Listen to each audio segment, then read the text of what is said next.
It's that time again for a bunch of middle-aged men to get together and talk about films of yore. In addition, it's time for us to get guests on so that they can talk about films of yore as well. The good thing about it is it's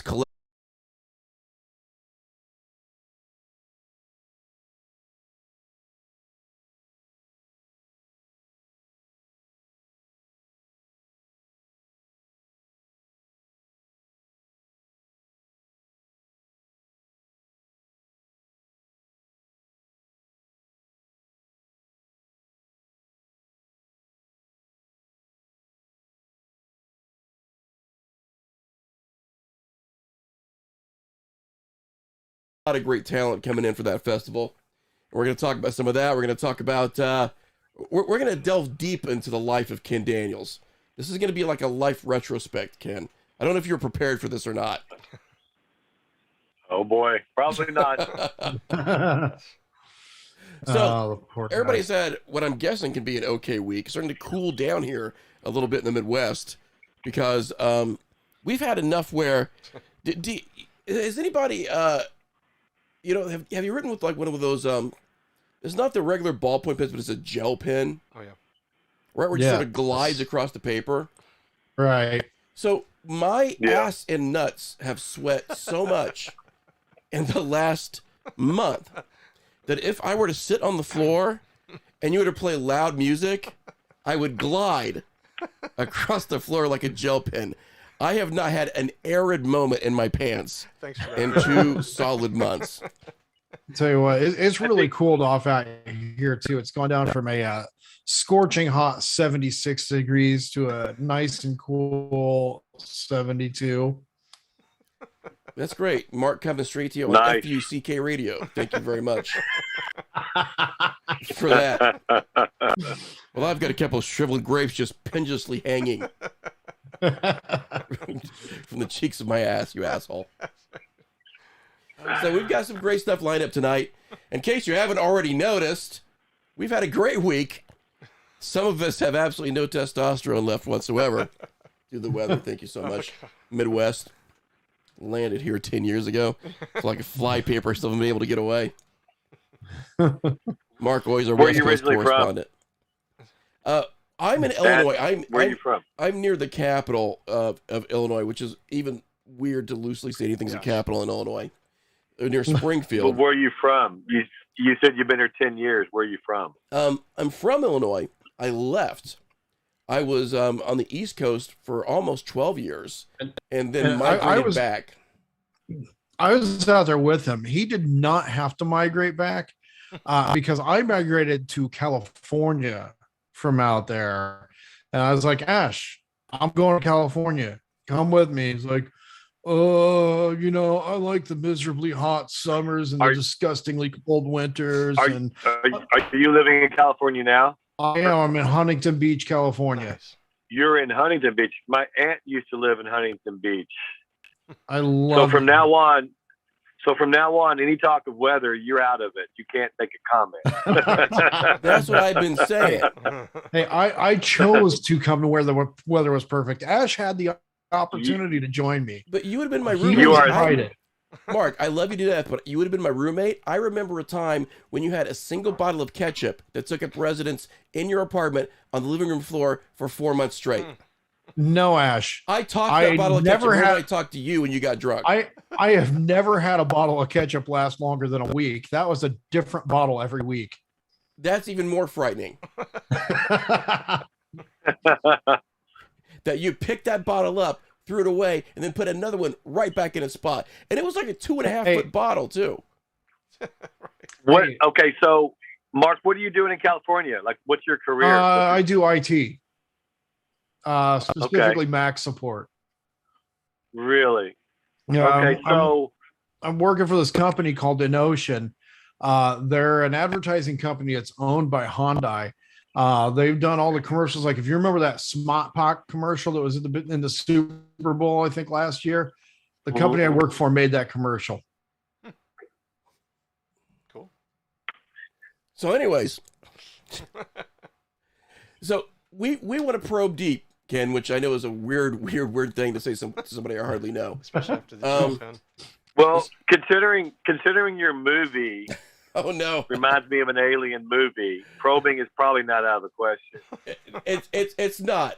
There's I thought it there's was a Let's go. requirement to be friends with Ash. Let- It's just like, you're gonna be let's my go. friend. I'm gonna probe you, and it's just like, well, Let's go all Area right. 51 probing. but I do ask for consent after the fact.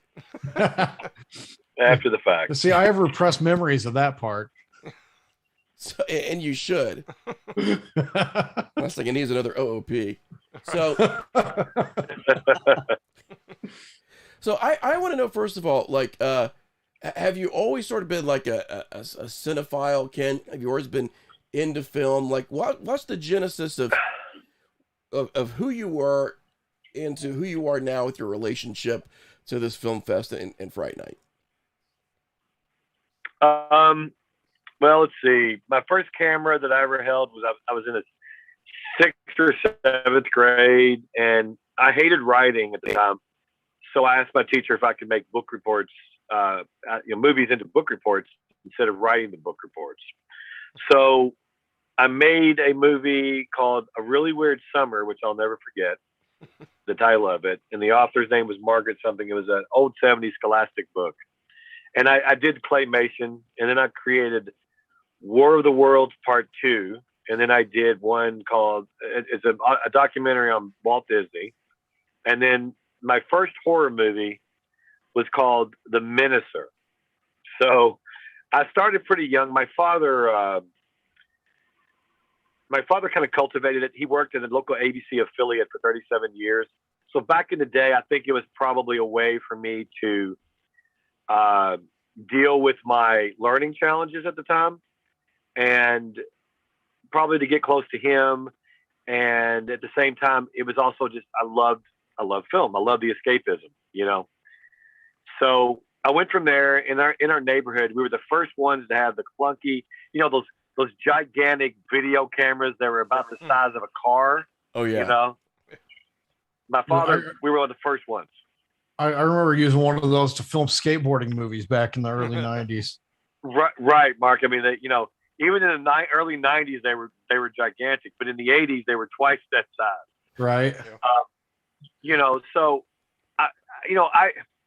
if we're going to dig really deep, then I'll start here, is that I was adopted.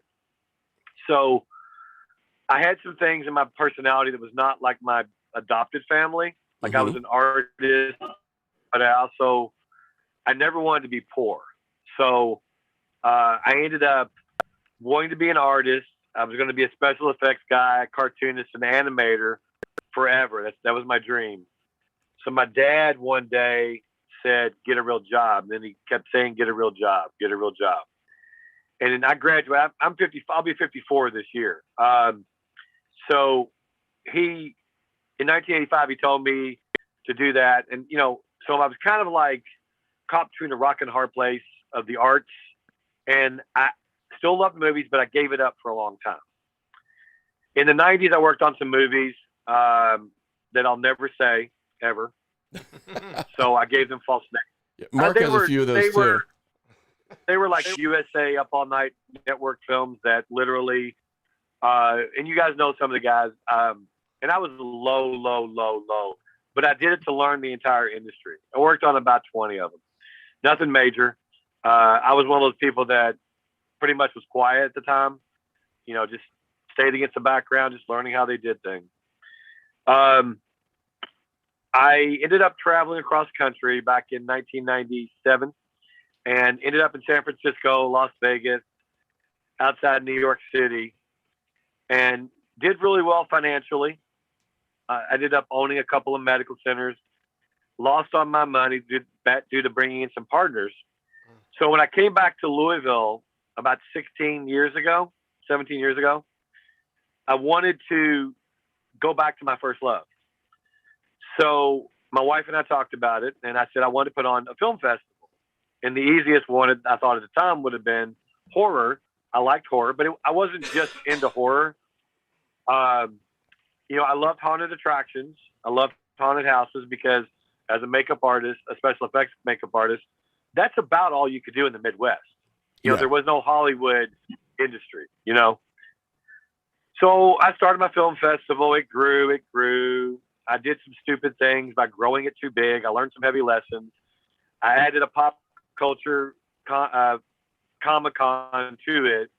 Got slammed on the internet. You know how trolls are. You know, people that have never done anything themselves think they can do it better than someone else. Oh yeah. And they complain about everything, you know. So I got to the point where, you know, I wanted to really focus on the film festival division. That was important to me. You know, I have an independent spirit, so I started to build the horror division up in 2005. And at one point, I had the largest horror film festival in the United States of America.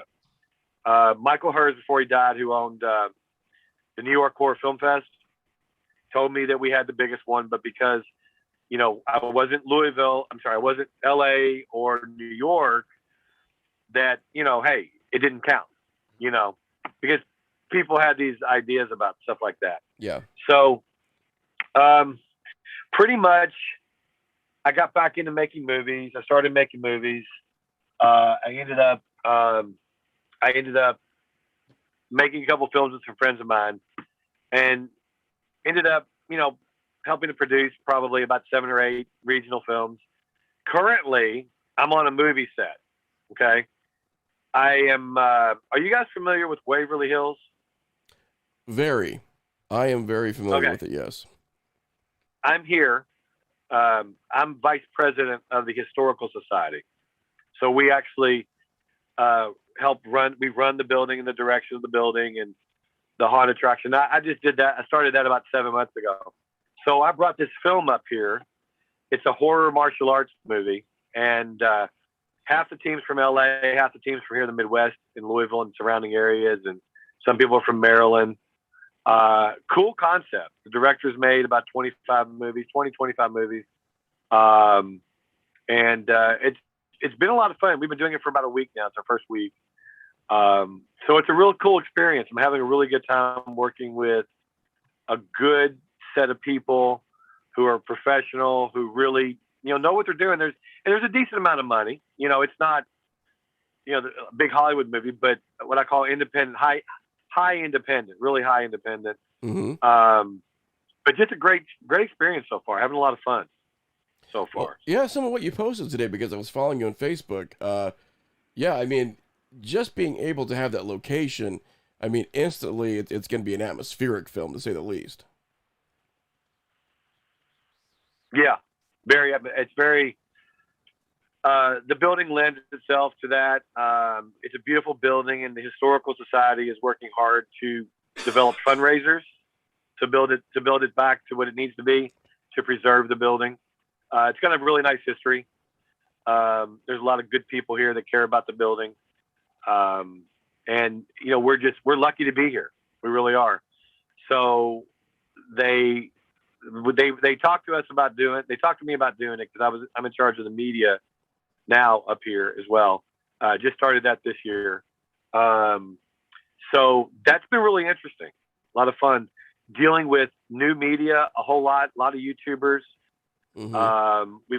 We've got 3 YouTubers coming up here that have the largest kind of what I call abandoned, let's look at various places around the world kind of things. Combined a subscription base of 20 million between 3 of them. So it's going to pull in a lot of good, you know, interest. So basically, you know, that's what I'm doing now. I invested in a couple of places, buildings. So I'm also a real estate investor now. You know, pretty much just doing all that and enjoying it, living that kind of, you know, decent thing. Last year during COVID, I made 4 short films, all COVID, you know, we were COVID safe. Right. But we had a really small crews, like 4 of us, and just simple things that took a day, you know, just to keep the creativity going. So pretty much that's basics, but any questions you guys have, let me know. I'll let you know most everything that I can. Well, you know, it's interesting when you're talking about how sometimes there's this sort of weird, there's this weird idea or this weird misconception when it comes to the East Coast and the West Coast, and then what we have in between. But as far as the convention circuit and festivals, we get some great festivals here in the Midwest.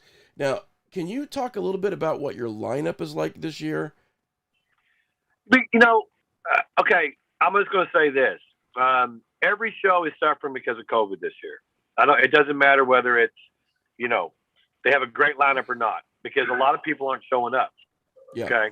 There's cancels last minute. There's a lot of fans that don't show up because they're afraid. And I'm looking at any customer that's listening here. All the shows this year, mine included, we're all doing the best we can. We are not in control of COVID. Okay. People will cancel. Things will happen. Our lineup is a good lineup, but it's not as big as that I want to take it next year.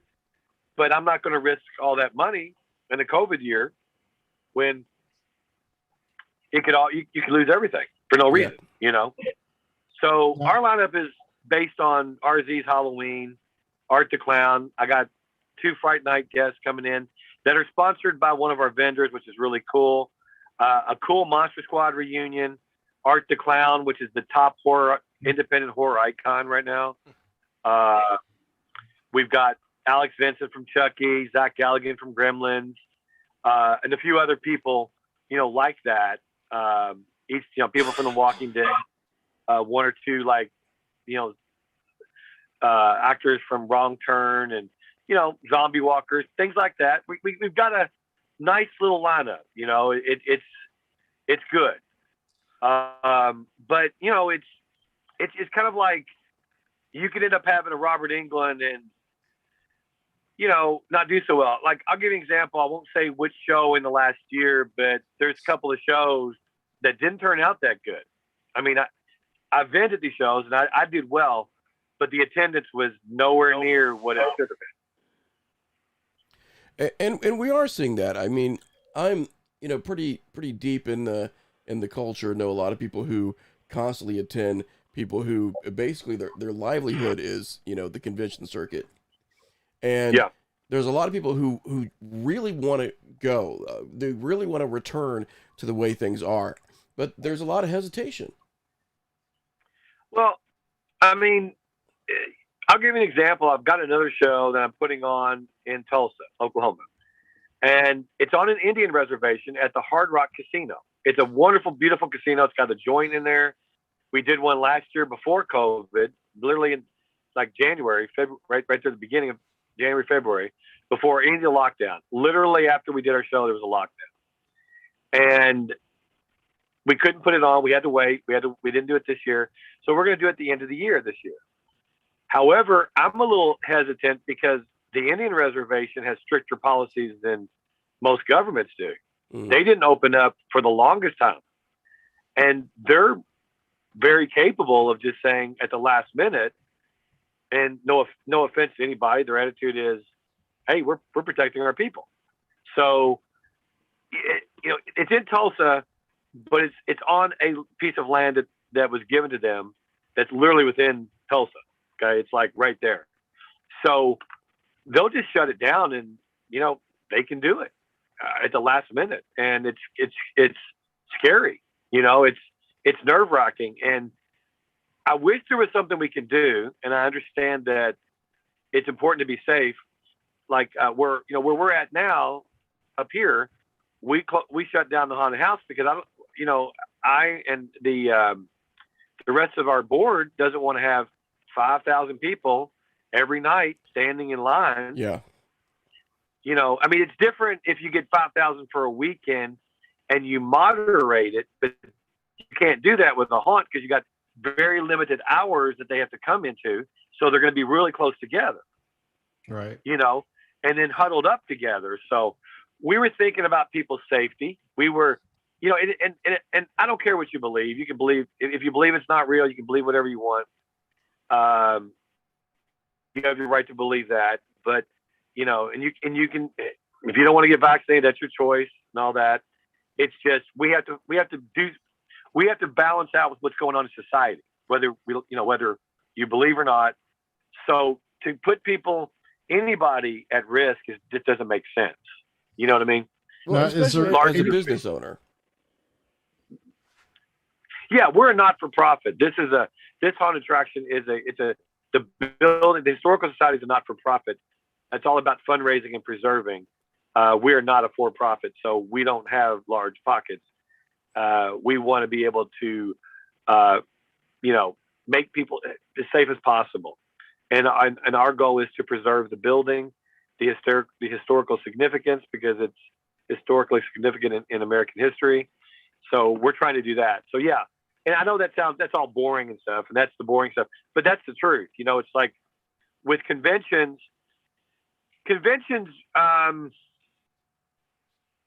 I've got this convention site I want to put up when I retire because I want it to call out everybody who lies in the industry is what I would really like to do. There are so many things I could point out. Like I could write a book and say, if you want to put on a convention or you want to be a professional vendor and you're not, here's what you don't need to believe. Okay. And I'll give you a prime example. And if anybody's listening to this, you may disagree, but I've got the experience as a vendor and otherwise. If you're a first year show and you're charging the same prices that somebody else who's been doing it for 8 years, vendor table prices, you're ripping your customers off. You have no background to prove that you can bring the people in. You have no reputation. You don't have a following. So, my prices were some of the cheapest around at one time when we were the biggest show and we had every right to raise it. I'm just not, we lost a lot of money putting shows on. We learned a lot of lessons about what not to do. And the one thing I can tell you is this: don't try to please everybody. You know what I mean? So conventions, I see a lot of issues we're going to have in our industry. There's too many conventions. I'm sorry, but there is. It's kind of like making movies, you guys. Everybody's got a camera, so everybody thinks they're a filmmaker. No offense to you, you're not. You're just not. Now, was that directed at me specifically, Ken? I think it was. It actually was. Right Ash. It really was. I knew it. It was. I was pointing. I was pointing to you first, but no. Actually, if you want to get real, no, your all's film is quite good. Quite good. Thank you. Thank you. It's professionally done, but it's not just that. It knows the kind of film it is, and it knows exactly what it wants to do. And a lot of films don't do that. Okay. When I watched it, I knew what it was going to do. I knew what it wanted to do, and it tugged me along, and it was interesting all the way through. Well, thank you. You. You don't get that all the time. Joel, you're welcome. But it's true. I have people that have been filmmakers, and I've always tried to encourage them. And this is the first year that we have turned down this many people. And I finally said to myself, no, if you're not good enough, you're not getting in. I want to be Sundance of horror. Cool. We are the first of its type. My other convention friends that add film festivals to it, I love those guys and girls and people that put it on, but we were a film festival first before we were a convention. We want people to make it in the industry to do what they love to do. And that is so hard today. It's almost like undecipherable or indecipherable. Distribution, Hollywood money. I mean, it's a scam. I mean, no offense to Hollywood, but it's like they have the most perfect, it's like magic money. It's like, where does it go? How do you account for it? You don't pay your filmmakers. You don't pay this. Why are you paying, no offense to celebrities either. Why are you paying the celebrity $50 million for a movie? Nobody. I don't care who you are. You are not worth that money as a celebrity. And if anybody wants to come to me, whether you're Harrison Ford or anybody, Harrison, people like that, I love you. I love Star Wars. But if you make $5 million a movie, isn't that enough? And you make 10 movies and you made 50, what makes you more valuable than another human being? And people could say, it's supply and demand. No, it's not. Those numbers don't add up. I'm a capitalist. I'm great with marketing, money, math, and all that. You are hiding money. You're full of it. You know, when I look at figures of watching people that turn a $50,000 independent movie into 200,000, I get that. Yeah. Those are easy numbers to figure out. Okay. But where do we go, guys, if everybody's doing a movie and nobody's buying, or people are ripping it off, or streaming services are saying, we don't know how to regulate it and tell you that it made money or not? Well, right. Exactly. You know, but I got to say to these kids today who are YouTubers, the model of YouTube is simple. I get it. You have an audience. I am a person who wants to sell an item. I'm going to pay to be on there, or a service. So I'm going after your audience. Simple, exchange of money. That's the way, except for movie theaters, a lot of situations, that's how the industry really is based, and nowadays with influencers and everybody else, it's changed our world, guys. Oh, yeah. We are living in the world of cinema wasteland. We're in a cinema wasteland. I have a 20,000 square foot building that I bought. I'm rehabbing it. And I've got it done except for the seats and the marquee and a few posters inside. 60 seat old school theater. Okay. So I love movies as much as the rest of you. But a friend of mine has a drive-in, and we would do drive-in events. You guys seen the Mahoney drive-in, right? Yes. You've heard about that? Mm-hmm. Okay. We did that way before they did. We were taking celebrities up there for events. I was doing that at our drive-in up here 16 years ago, called the Georgetown Drive-In in Georgetown, Indiana. We have done amazing things. We've had everybody from the Fonz to Henry Winkler, wrestlers up there. We would show all these movies. I even owned a drive-in of terror.com. We put on 2 acres. It's a drive-in. We had horror movies going at a real drive-in and a haunt surrounding it. So that stuff is cool, and I think that stuff will survive. But I'm nervous about movies, guys. I'm nervous about movie theaters. Well, and that was going to be my next question to you. I mean, we've got this model that has obviously come along, which is right. The binge model, the streaming model, and we've definitely seen the transition now. 5 years ago we didn't see it so much, but now we're seeing that transition where they're getting the bigger Hollywood names, they're getting a lot more features. It's not just serial format stuff. It's not just episodic content. It's bigger films. Now, do you think? I mean, what is your personal opinion when it comes to those films and like the ritual and ceremony of going to a theater, sitting down, the lights dimming, getting the popcorn? Do you think it's gone? Do you think it's almost dead? No, I mean, I don't think it's gone yet. I'll tell you that people still love to go watch horror movies during Halloween time. The top movies last year, from my understanding, if I read correctly, the top movies were horror movies last year overall.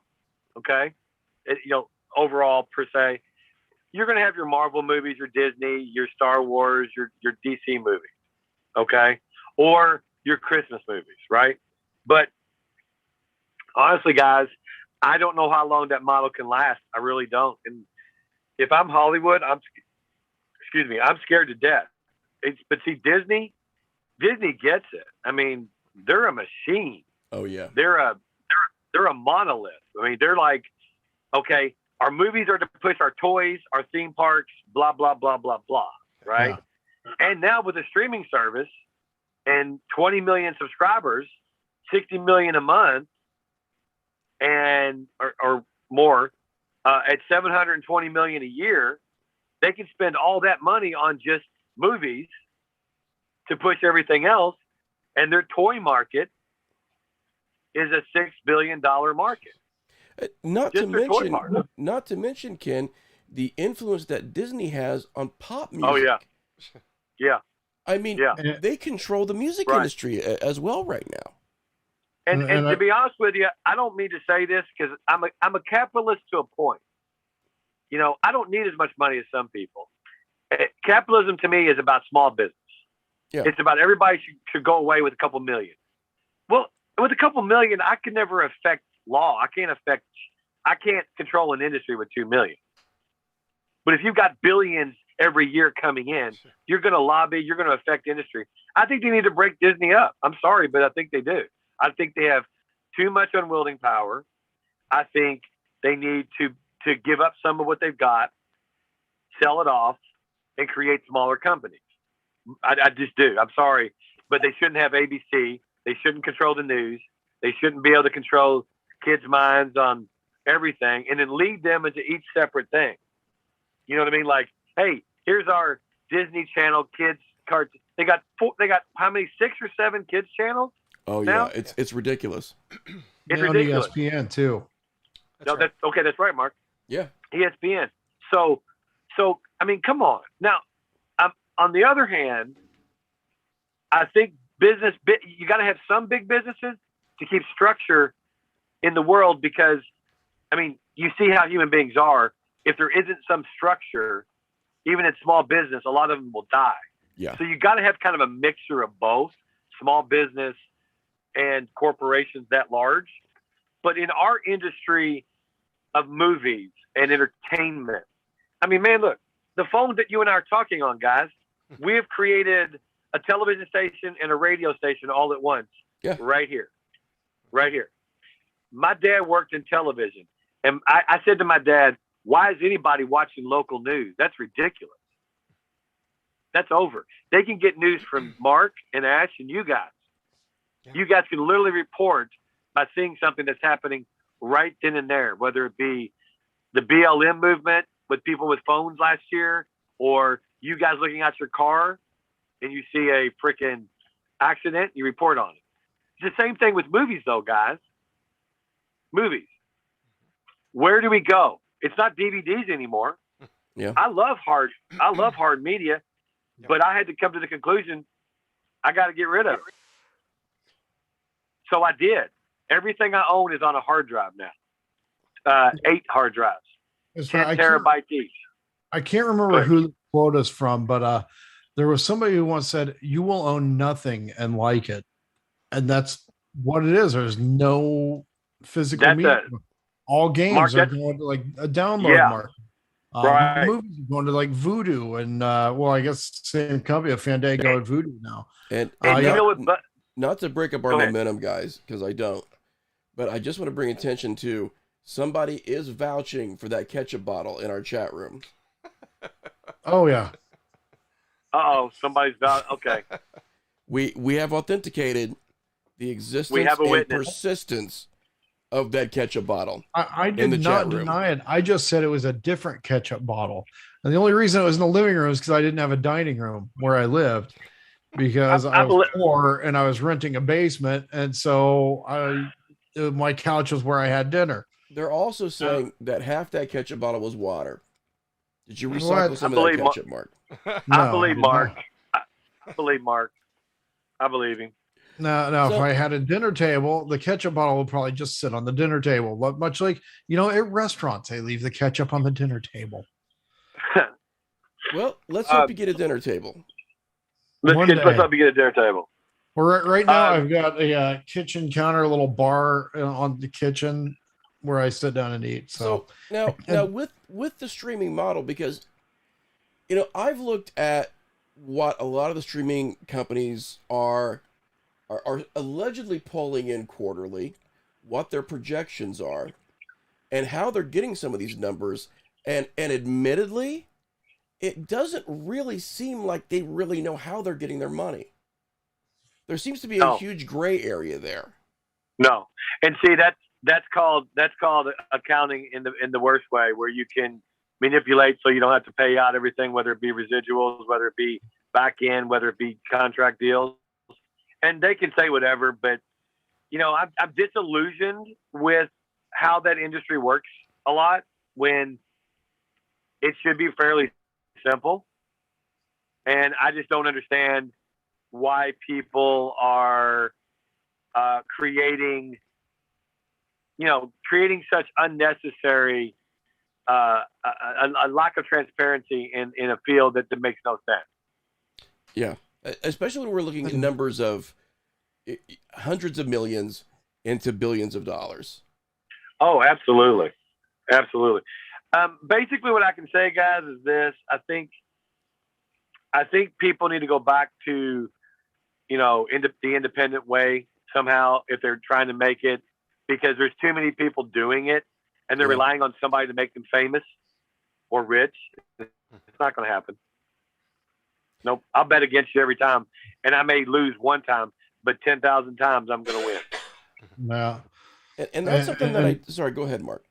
I was just going to say, and going back to the whole streaming thing, because streaming is so prevalent in even music, in 2020 is the first time in, I think, almost 20 or 30 years where there have been more vinyl sales than CDs. Right. Yep. Right. Correct. I've actually gotten into vinyl, Mark. I have as well. Yeah. And it's actually a higher quality too, in my opinion. Yeah. And, so, and again, to me, we're talking about, I'm a big person that talks about ceremony and ritual. And I love the idea of taking that vinyl out of the slipcover. Take it out, and then you put it on, and then you get the lyric sheet, and you read the lyrics of the song, and you just make a night of a new album.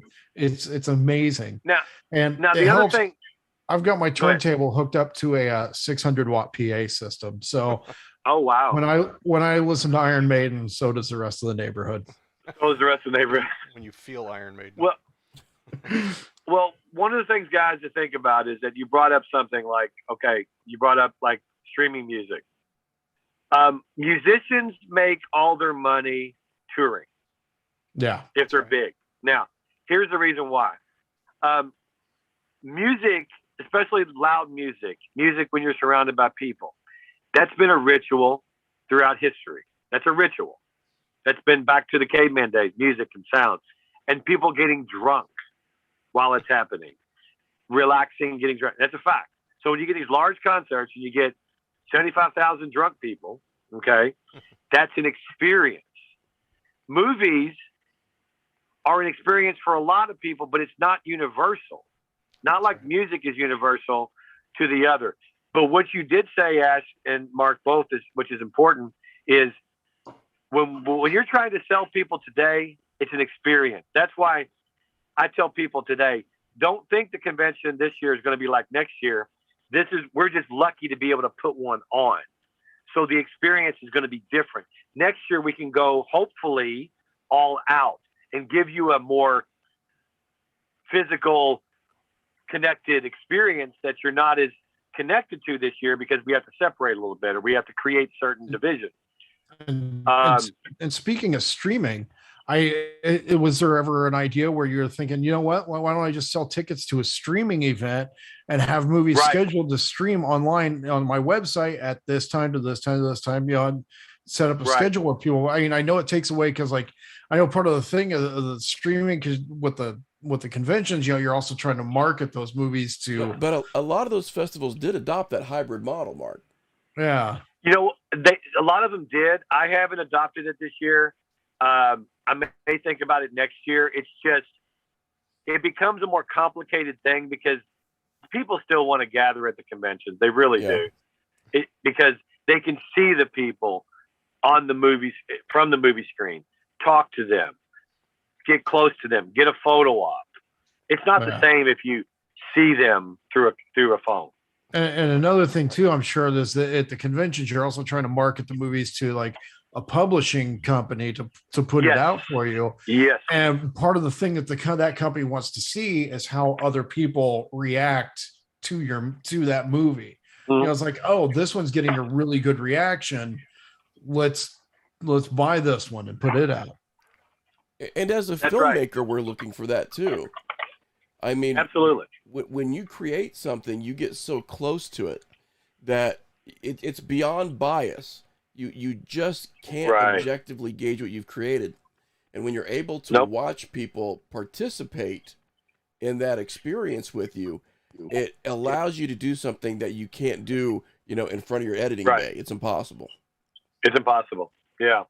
Well, going to that, because I have to be back on movie sets shortly in a few. What highlights do you guys want to hit? You can ask me anything that and I'll tell you if you've got some things you're curious about festivals or, where the direction is or what's missing or whatever you guys think of, let me know before I have to run and dash back on the movie set. One thing I'm real curious about, Ken, because we talked about this idea that YouTubers and streamers, this is becoming sort of like the new mainstay of media. People are actually getting their news from these personalities. They're getting their opinions from these personalities. Now, we've got this idea that we've sat on for decades about how much money it takes to make a movie. The fact that it's this large overhead kind of thing. And now we've migrated to have a phone will travel. People making movies on their phones. What is your opinion as far as how much of a double-edged sword is that? Are we getting some really strong voices, but are we just getting a glut of stuff flooding the market too? There's a business principle, and none of us will ever beat it. Supply and demand.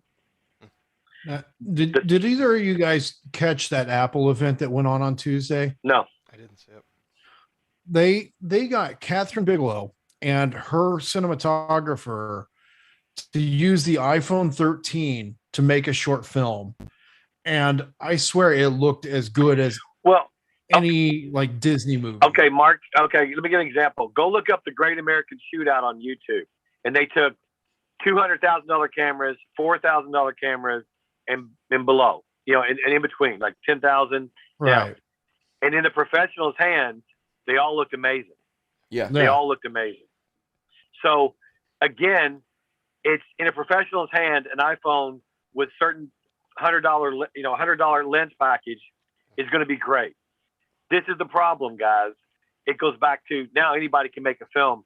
So Hollywood is trying to figure ways to hide it. Okay. That's why they're making these bigger movies. Okay. So Star Wars, it takes a lot. So they want big people, responsibility. You can pad the package. You can do all that stuff to say, well, we want $250 million movies, so we can pad it with 25 million.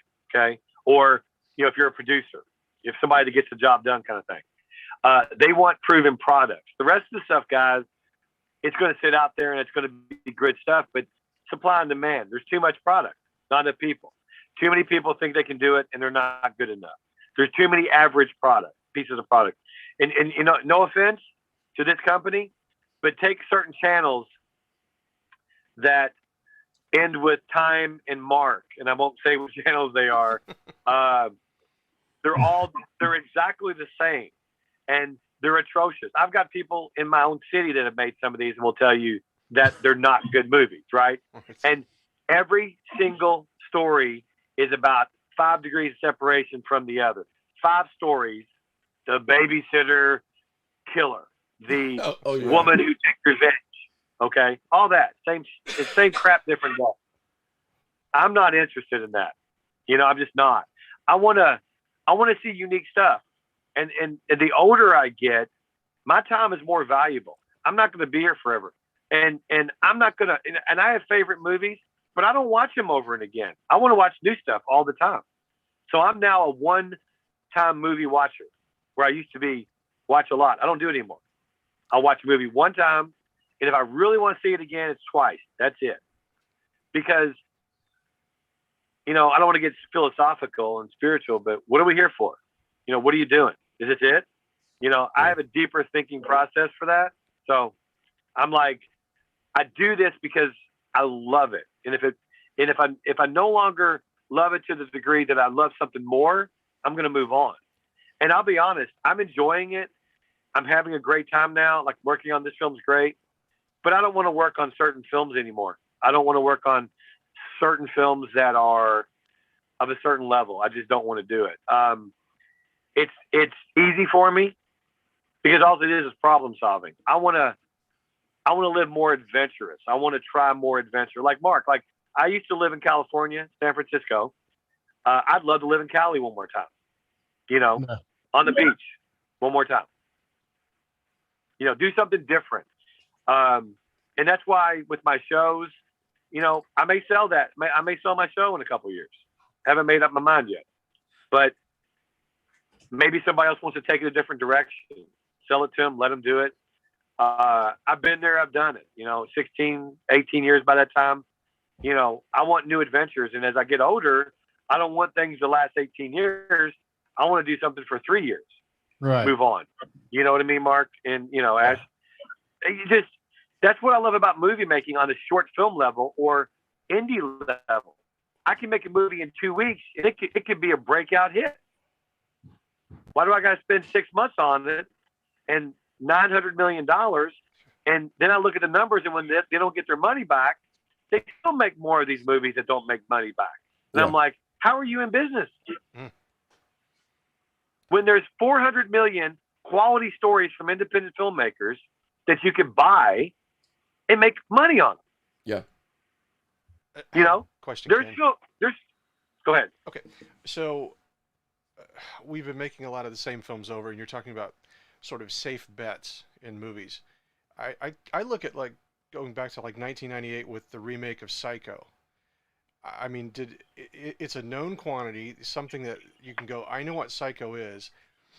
I think it's a safe thing to remake movies or sequels. They were making more sequels in the past, and in late 90s they started remaking everything, rebooting everything. So it's like, oh, okay, here's a Friday the 13th film. Here's whatever. It's something that people know. They go, Candyman came out recently, and that it's like we can go to those and filmmakers go, we know that we have sort of a safe thing, or we put a lot of money into it. We can make a certain margin of profit. And has it just sort of happened over and over and over, and they go, we'll just be safe? Is that sort of what it is? Do you think that's how we got where we are? Well, I don't think we're necessarily in a bad spot when it comes to some movies. If you're like, I have no problem with Candyman being remade, because you got to remember, guys, the movie, remaking a movie from the 80s that I grew up with, because I'm 53, right. You give it to some kid today, that's their movie. That's not mine anymore. Sure. Right. So what do? We bitch, we gripe about it and complain. We're critics, like we know really. It's like that's like our fucking parents bitching about our stuff. It's like, when are we going to learn? It's a generational thing. Right. It does. Yeah. Stop fucking commenting about another generation's shit. Move on. I think my question is, you know what I mean? Do you think a lot more of those movies are being made by bigger studios, and maybe some of the other films that they could take a risk on that they used to aren't getting made because they're making these other ones that are safer? Not so much. Well, like, I don't bitch about. Let me ask you a question. What's your name? What's your name again? Jim. Jim. Okay, Jim. Jim, do you own a business? No, I don't. Have you ever owned a business? No, I haven't. I've owned a business since I was 18, and the reason why they do that is because you want to have some surety, because it's tough enough as it is to make a business work. Right. So what I disagree with them on is I think they can do that and still take way more chances. Okay. And keep taking the chances. I think they should give more money to independent filmmakers. So do I. And put up. We've got so many, like Shudder. Here's Shudder's example. You don't need to make it a monthly channel. Put a damn cable channel up to sell commercials on it, for God's sake. Yeah. And give 10 channels to independent filmmakers in the United States, and I'll guarantee you'll find lots of hits out of there, and they'll be shocked at how many people will love a lot of those movies. And the return on investment will turn people's heads. Right. I agree. Yes, Ash, 100%, you guys. I do wish Rob was here so we could bring up the remake of Ghostbusters, just so I could count the veins in his forehead when he gets angry. Well, okay. Then there's just some honestly, guys, listen. There are just some bad choices for some crap anyway. They're just terrible movies. I'll give you an example. Texas Chainsaw 2003 was an amazing movie overall. Agreed. Same cinematographer. Technology was better. He even said we cleaned up things they wanted to do back then you couldn't do. It's great. I love the first one. Mm-hmm. But damn it, that one's good too. Oh, I agree totally. I certainly do. Now, a little bit of departure, because this is the fastest hour on the internet. We always talk about stuff we love, and it goes by so quickly. So one final question for you, and then I just want to get into where people can find out more about the festival, what they can expect from the festival over the weekend. So with your association with Waverly, we talked a little bit about, as you get older, our viewpoints change. The idea of why we're here changes, and even what comes after sort of changes.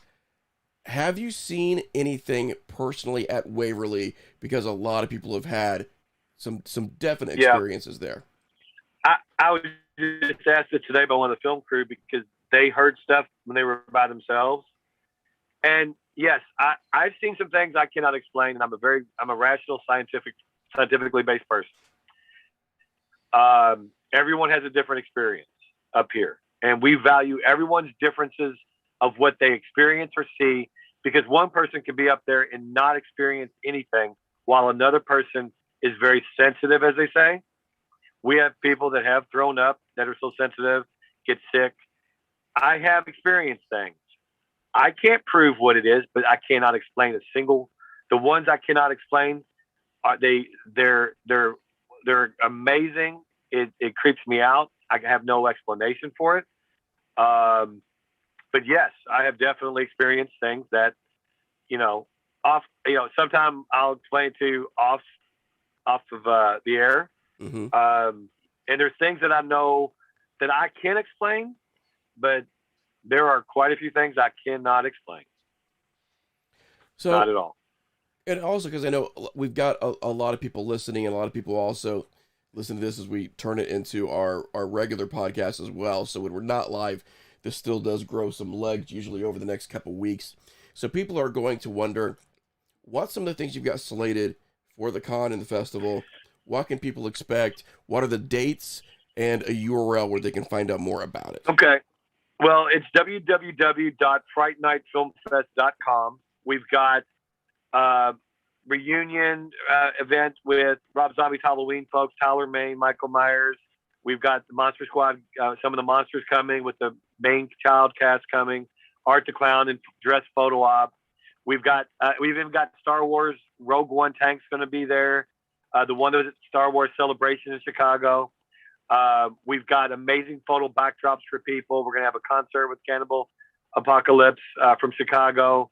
We're going to have 4 world premiere movies. We're going to be doing stuff at Waverly. We're going to do these tours. 2 of them are sold out. We're going to put 2 more on sale for Saturday where they can go up and tour with the celebrities.